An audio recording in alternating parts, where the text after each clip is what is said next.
Good evening guys, hello, नमस्कार, सत श्री अकाल, what ever you connected with. मेरा नाम है प्रियंका स्वामी, आपका नाम आपको पता होगा।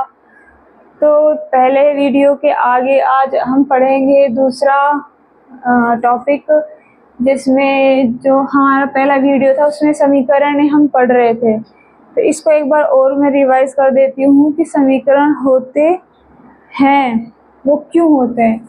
जैसे कि मैंने समझाया था कि अभिक्रियाएं हम लैब में करते हैं, उसमें बहुत लंबी प्रक्रिया होती है कि हमने इसको इसमें डाला, इसको इसमें डाला, तो उतना सब कुछ हम थोड़ी ना लिखने वाले हैं, नहीं लिखने वाले। इसलिए जो समीकरण हम जो अभिक्रियाओं को हम एक सूत्रों के हिसाब से लिखते हैं, और जो भी जो धातु वगैरह और जो केमिकल होती है उनको हम सिंबल देते हैं। और वो सिंबल मैंने कल आपको बताया था, आपको 11 तो याद होनी चाहिए। है आपको 11 याद? चलो एक बार फिर से मैं बताते हैं। Hydrogen, helium, lithium, beryllium, boron, carbon, nitrogen, oxygen, fluorine, neon, sodium, magnesium. ये सारे तो आपको याद हो ही जाने चाहिए। कल तक याद नहीं किया था, अब याद कर लेना, it is very important. Okay, तो अब वैसे पूरे जो हमारे नेचर में अभी तक जो भी एलिमेंट्स खोजे गए हैं उनकी संख्या 108 है। अब देख लो, 108 में से सिर्फ आपको 11 याद करने के लिए बोल रही हूँ, इतना तो आप कर सकते हो। इनसे फ़ायदा क्या होगा कि अभी जैसे कोई भी रिएक्शन मैं लिखूंगी तो आपको पता चलेगा कि अच्छा ये वाले को हीलियम बोल रही हूँ मैं, इसको लिथियम बोल रही हूँ मैं, ये भी एक एलिमेंट है। ठीक है, अब ये तो हो गई तत्वों की बात। अब ये तत्व जो हमारे वातावरण में उपस्थित है, यही तत्व एक दूसरे से रिएक्ट करेंगे और एक दूसरे से रिएक्ट करके कुछ उत्पाद बनाएंगे। तो उसी जो रिएक्शंस हैं उन्हीं को लिखने के लिए समीकरण लिखे जाते हैं। जैसे कोई भी रिएक्शन हो गई,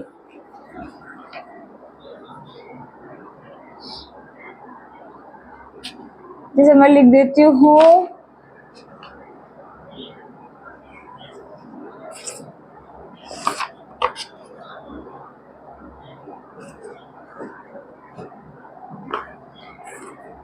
समीकरण है 3Fe + 4H2O =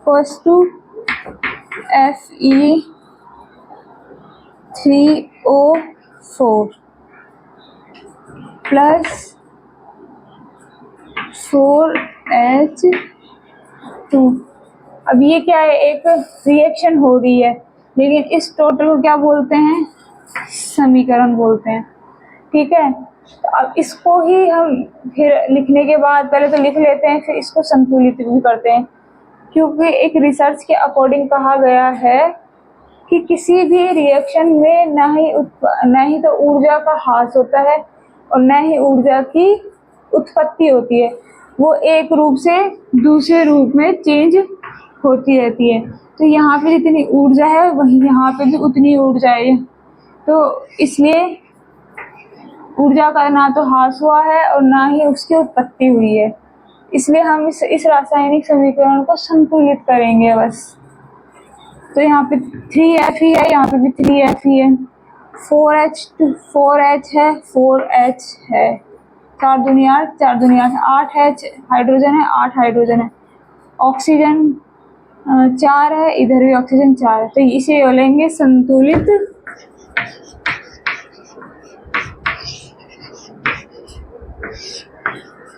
रासायनिक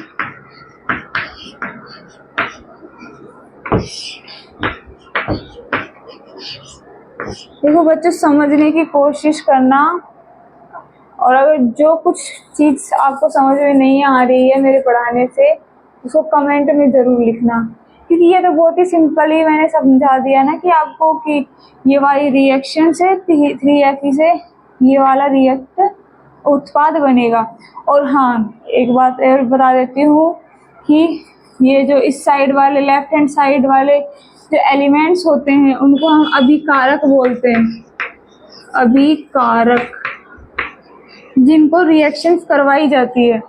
और जो तीर का निशान है इसका मतलब इधर की ओर अभिक्रिया जा रही है, इन्हें हम बोलते हैं उत्पाद बोलते हैं। इन्हें उत्पाद बोलते हैं जो अभिक्रिया के पश्चात बनते हैं। और इन दोनों को ही क्या बोलते हैं? अभिक्रिया।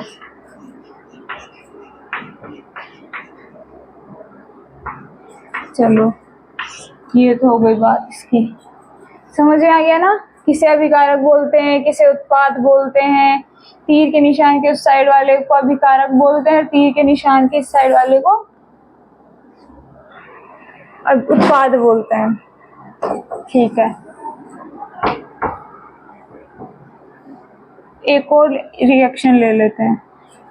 जब ये जो रिएक्शन है इसी में जो तीर का निशान आता है उसी के ऊपर हम दाब भी शो कर सकते हैं, ताप भी शो कर सकते हैं, एलिमेंट भी शो कर सकते हैं, सूर्य का प्रकाश भी शो कर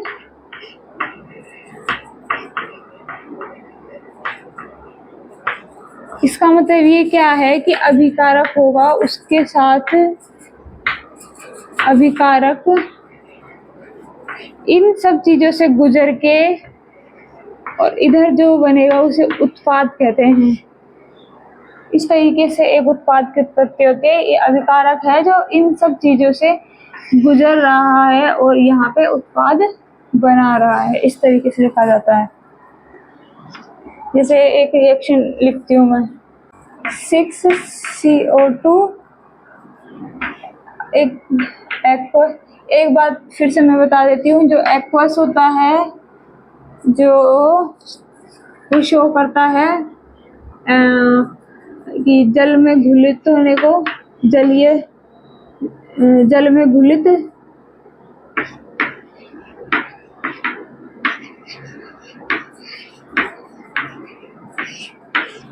एक्वस, और जो एल होता है वो लिक्विड, और जो लिक्विड होता है और फिर एस शो करते हैं उसको सॉलिड, और जी से शो होता है गैस। तो ये जो शब्द है ना, ये शब्द ये आपको दिखाई, ये जो पॉइंट है एल जी एस बस, ये हमें जो रिएक्टेंट है उसके आगे दिखाई देगा। तो इसका मतलब होता है कि ये एक्वस यानी जल में घुलित है, एल यानी लिक्विड है, एस यानी सॉलिड है, जी यानी गैस है। ठीक है, ये तो आपको बताने के लिए था कि आप कंफ्यूज ना हो कि मैम ये क्या आ गया, लिक्विड आ गया, एक्वस आ गया, इस वजह से। तो अभी मैं एक और रिएक्शन लिखती हूँ जिससे क्लियर हो जाएगा आपके। जैसे इसमें देखो 6CO2 एक्वस जल में घुलित है प्लस 12H2O, और ये है लिक्विड, फिर आएगा सूर्य का प्रकाश। तो इससे बनेगा C6H12O6 एक्वस यानी जल में घुलित मिलेगा हमें, फिर plus 6O2 aqueous plus 6H2O liquid. ये है। छोड़ो इस वाली रिएक्शन को तो हटा ही दो एक बार। अब एक रिएक्शन लिखते हैं CO गैस प्लस 2H2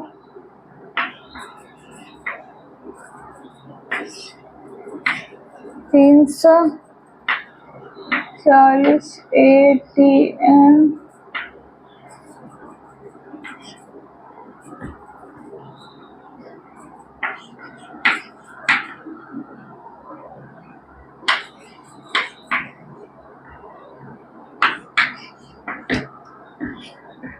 ये है।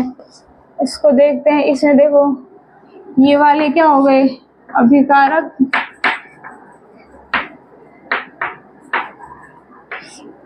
ये क्या हो गए, उत्पाद।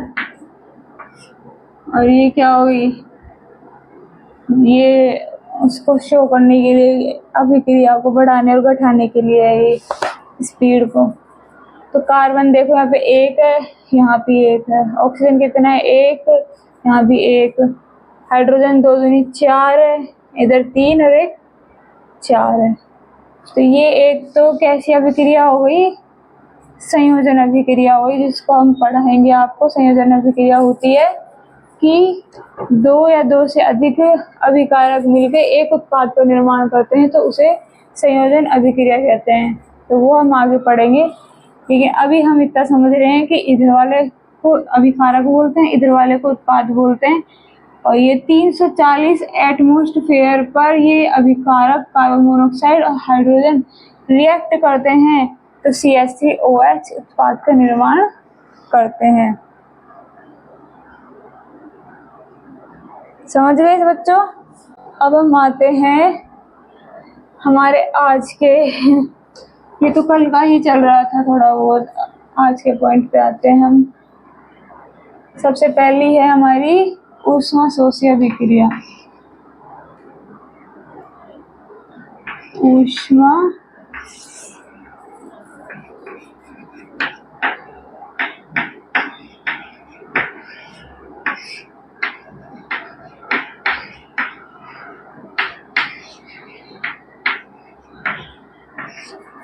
ऊष्माशोषी अभिक्रिया वही है जिसमें ऊष्मा का निर्माण होता है किसी भी दो या दो से अधिक अभिकारकों के रिएक्ट करने से जो उत्पाद हमें मिलता है, और उसमें जो अतिरिक्त ऊर्जा का निर्माण होता है, उसे ऊष्माशोषी अभिक्रिया कहते हैं। जैसे कोई ए और बी है जो रिएक्ट कर रहे हैं, आपस में ए बी बना रहे हैं, तो साथ में ऊर्जा का निकास भी कर रहे हैं, क्योंकि इन दोनों के जो रिएक्शन करने से ऊर्जा का निर्माण हुआ है। तो पहले ही बता चुके हैं, ऊर्जा का न तो ह्रास हो सकता है, ना ही वह उत्पन्न होती है, वो एक रूप से दूसरे रूप में चेंज होती रहती है। तो इस प्रकार की हमें कोई भी रिएक्टेंट दिखेगी तो ऊष्माशोषी अभिक्रिया दिखेगी, इसने ऊर्जा का यूज किया है, जब जाके ये ए भी बना है। अब इसके और एग्जाम्पल हम देखते हैं।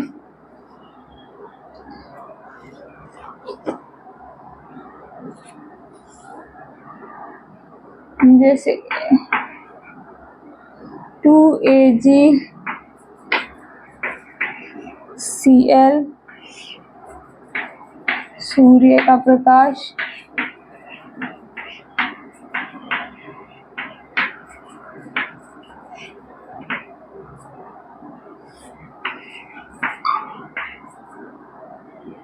A solid plus Cl2। अब इस वाली अभिक्रिया को देखो, इसमें क्या है, दो एल्यूमिनियम है, इधर एल्यूमिनियम है, इधर भी 2 एल्यूमिनियम है। सॉलिड फेस में, सॉलिड में ये सॉलिड फेस में, ये सॉलिड फेस में 2 एल्यूमिनियम है, 2 एल्यूमिनियम, क्लोराइड 1 है, क्लोराइड 2 है, इधर भी 2 है, इधर भी 2 है। ठीक है, तो इसमें क्या हुआ, इसने जिस एल्यूमिनियम क्लोराइड ने सूर्य के प्रकाश को अवशोषित किया, यानी यूज किया, ऊष्मा शोषित किया और ये दोनों अलग हो गए, जो दोनों एलिमेंट थे वो अलग हो गए। 2Ag एल्यूमिनियम और क्लोराइड का निर्माण हुआ। तो इस अभिक्रिया को ऊष्माशोषी अभिक्रिया कह देंगे हम, ऊष्माशोषी।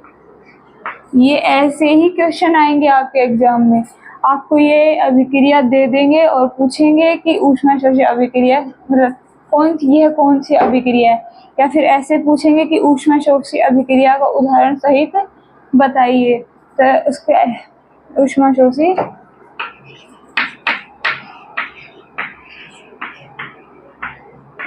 तो आप लिखना चाहो तो इसकी परिभाषा भी लिख लो। जब एक अभिकारक किसी बाहरी ऊर्जा का उपयोग करके दो या दो से अधिक उत्पादों का निर्माण करता है तो उसे ऊष्माशोषी अभिक्रिया कहा जाता है। ठीक है, अब आती ऊष्माक्षेपी अभिक्रिया।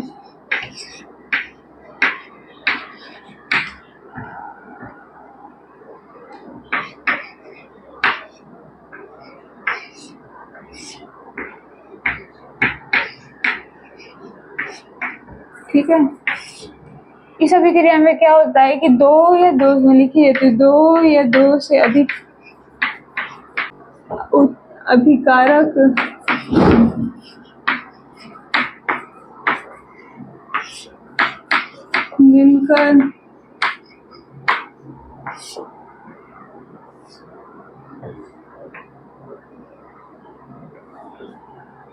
मिलकर किसी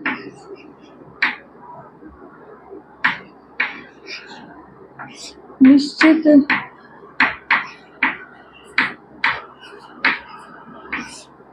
और स्थायी उत्पाद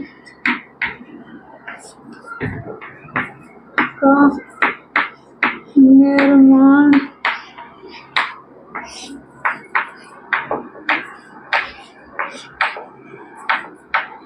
करते हैं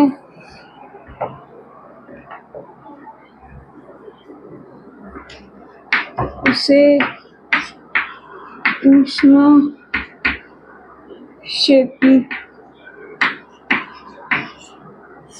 अभिक्रिया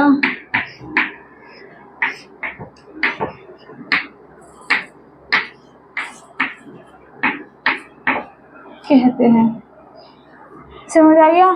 दो या दो से अभिकारक ऊर्जा का उपयोग करके जब एक उत्पाद का निर्माण करते हैं तो उसे ऊष्माशोषी अभिक्रिया कहते हैं, क्योंकि उसने ऊष्मा को यूज किया है अब उत्पाद बनाने के लिए, इसलिए ऊष्माक्षेपी, ऊष्मा रिलीज होगी इसमें। एग्जाम्पल है इसका प्राकृतिक गैस का दहन। प्राकृतिक गैस का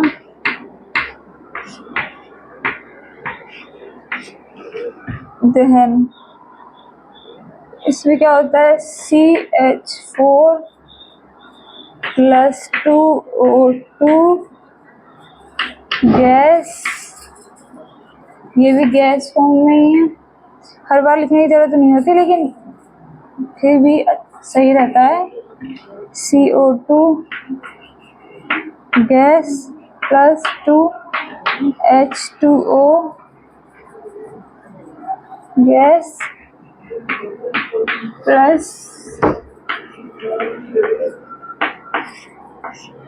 ऊर्जा।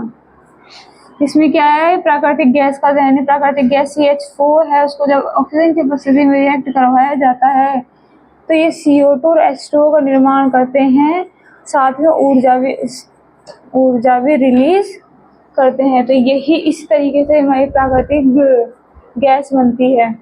जैसे CH4 जिसे मीथेन कहते हैं, ऑक्सीजन की उपस्थिति में दहन करवाया जाता है तो कार्बन डाइऑक्साइड और हाइड्रोक्साइड मिलते हैं, हाइड्रोजन जल प्राप्त होता है और ऊर्जा निकलती है। इस प्रकार से हमें प्राकृतिक गैस प्राप्त होती है। जो हमारी साग सब्जियां हैं उनका कंपोस्ट करके और जब वो सड़ गल जाती है तो उसमें से एक बदबू आती है, बदबू के साथ ही उसमें से जो वो सड़ गल रहे हैं उसमें से ऊर्जा भी निकलती है। तो ऊर्जा ही जो गंध होती है वो ऊर्जा की होती है, ठीक है। कंपोस्ट कहते हैं जिसे, वर्मी कंपोस्ट, याद आया कुछ?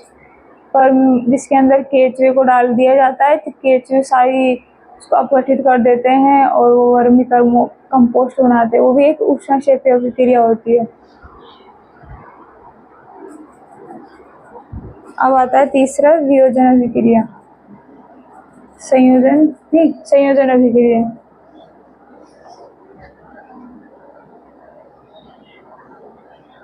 आई होप आपने लिख लिया होगा, इसलिए मैं मिटा रही हूँ, अदरवाइज। हाँ, तीसरी है संयोजन अभिक्रिया। अपनी ये हो गई, ये हो गई, अभी अब चल रही है संयोजन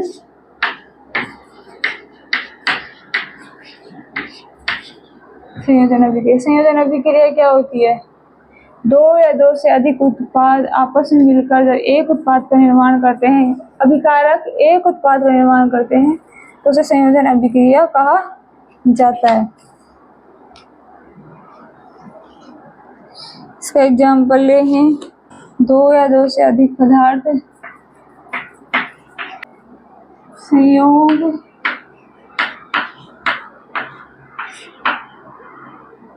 करके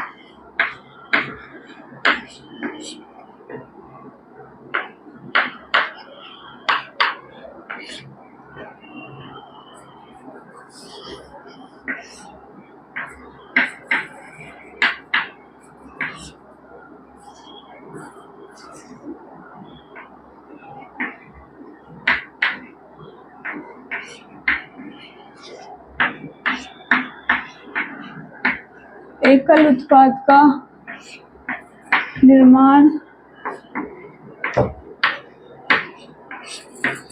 करते हैं। ऐसी अभिक्रियाओं को इससे ही संयोजन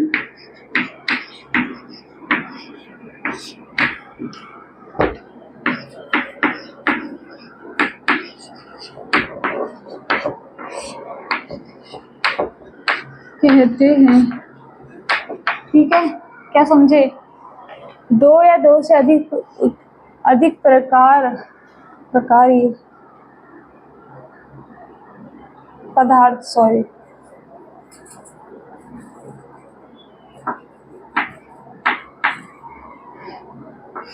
दो या दो से अधिक पदार्थ मिलकर संयोग कर एकल उत्पाद का निर्माण करते हैं, तब इसे संयोजन अभिक्रिया कहते हैं। जिसका एग्जाम्पल है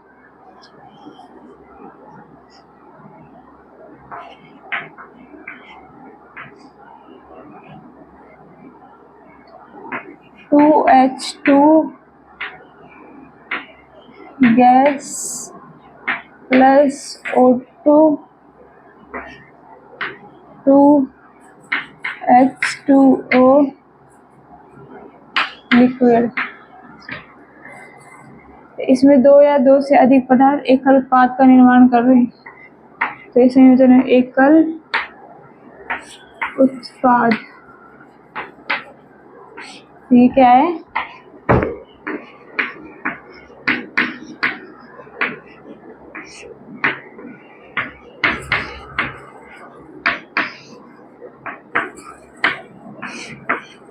तो ये संयोजन अभिक्रिया हो गई।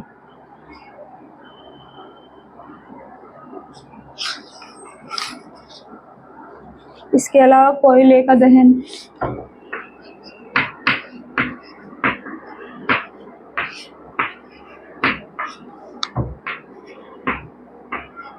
ये जो मैं लिखवा रही हूँ ये इम्पोर्टेंट है। कोयले का दहन ये हमेशा आपके काम आएगा। C solid plus O2 gas और CO टू गैस। जैसे कार्बन और ऑक्सीजन रिएक्ट करते हैं तो CO2 का निर्माण होता है। ये एकल उत्पाद है, ये संयोजन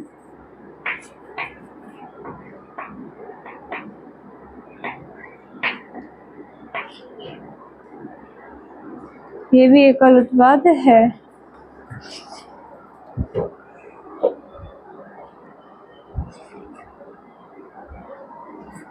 आई होप मैं जितना पढ़ा रही हूँ आप लोगों को समझ में आ रहा होगा। 100% तो नहीं, लेकिन 80% तक आई होप समझ में आ रहा होगा। तो हमने ऊष्माशोषी पढ़ लिया, ऊष्माक्षेपी पढ़ लिया, संयोजन पढ़ लिया। अब हम वियोजन पे चलेंगे। वियोजन अभिक्रिया। वियोजन अभिक्रिया। वियोजन अभिक्रिया क्या है? जब एकल उत्पाद किसी कंडीशन में टूटकर एक या एक से अधिक उत्पाद का निर्माण करता है तो उसे ही वियोजन अभिक्रिया कहा जाता है। इस अभिक्रिया में एकल अभिकर्मक टूटकर एक, दो या दो से अधिक उत्पादों का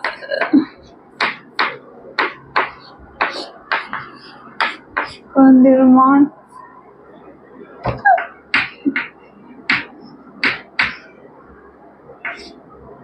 करता है। बस इतना काफी है, वियोजन अभिक्रिया कहलाती है। इस अभिक्रिया में एकल अभिकर्मक टूटकर दो या दो से अधिक उत्पादों का निर्माण करता है तो ऐसी अभिक्रिया को वियोजन अभिक्रिया कहा जाता है। इसका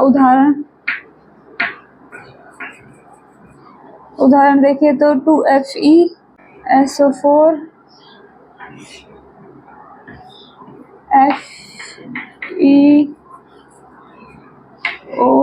FeO3 SO2 gas plus SO3 gas ferrous sulphate और ये फेरिक ऑक्साइड हो गया ना। इसमें एकल अभिकर्मक है जो कि जब इसको ऊष्मा दी जाती है, अकेला तो कैसे ही क्या करेगा, क्या तो सूर्य का प्रकाश, क्या कुछ और, क्या कृत्रिम रूप से ऊष्मा दी जाती है फेरिक सल्फेट को, तो ये टूटकर 2-3 उत्पाद बनाता है। एक तो फेरिक ऑक्साइड, एक सल्फर डाइऑक्साइड और एक सल्फर ट्राइऑक्साइड बनाता है। तो इस प्रकार की अभिक्रिया को वियोजन अभिक्रिया कहा जाता है। एक और देख लो, जैसे CaCO3 है, चूना पत्थर, बहुत इम्पोर्टेंट है। जब इसको ऊष्मा दी जाती है तो CaO solid plus CO2 gas, बुझा हुआ चूना। जो ये बुझा हुआ चूना है इसका उपयोग कहाँ होता है? इसका सीमेंट के रूप